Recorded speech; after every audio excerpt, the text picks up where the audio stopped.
Edhe pse nuk e dim se çfarë mëkati kishte bërë psalmisti, ai po përjetonte një vuajtje të rëndë fizike, aq sa edhe kockat e tij po vuajnë nga pesha e fajit. Për shkak të kësaj, ai ndodhej në frikë dhe dëshpërim të thellë. Megjithatë, në atë gjendje ai nuk e fshehu dhe nuk e justifikoi mëkatin e tij, por e pranoi me sinqeritet dhe ju drejtua Perëndis me pendim, duke kërkuar mëshirë dhe hir.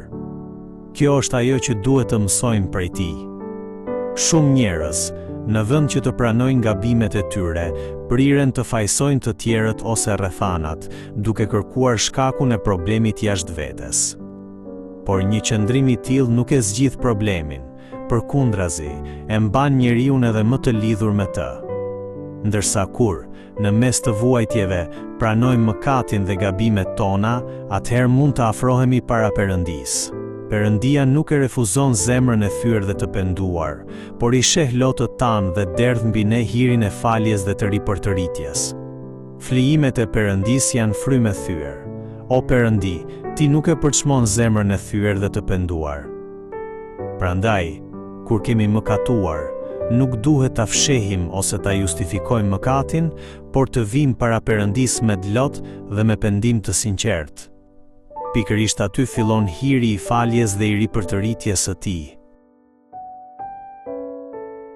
Largohuni nga unë, ju të gjithë shkaktar të padrejtësisë, sepse Zoti ka dëgjuar zërin e vajit tim. Davidi, i cili derdhi lot para Perëndis dhe u pendua me gjithë zemër, tani është i sigurt se lutja e tij është dëgjuar dhe u flet me guxim armiqve të tij. Kjo ndodh sepse marrëdhënia e tij me Perëndin është rivendosur. Kur marrëdhënia jon me Perëndin restaurohet, frika zëvendësohet nga guximi dhe dobësia nga një forcë e re. Duke qenë të sigurt se Perëndia është me ne, nuk kemi më arsye të kemi frikë nga asnjë armik. Ky është fryti i pendimit vërtet. Në jetën tonë, e vetmja gjë për të cilën duhet të turpërohemi me të vërtetë, është mëkati. Jo dështimet tona, jo dobësitë tona dhe as mendimet e njerëzve, por mëkati që kemi bërë para Perëndis. Megjithatë, edhe ky mëkat falet dhe shërohet plotësisht kur pendohemi me sinqeritet, fal hirit të kryqit të Krishtit. Prandaj, ne nuk mund të mburremi me drejtësinë apo meritat tona, por vetëm me kryqin e Jezu Krishtit,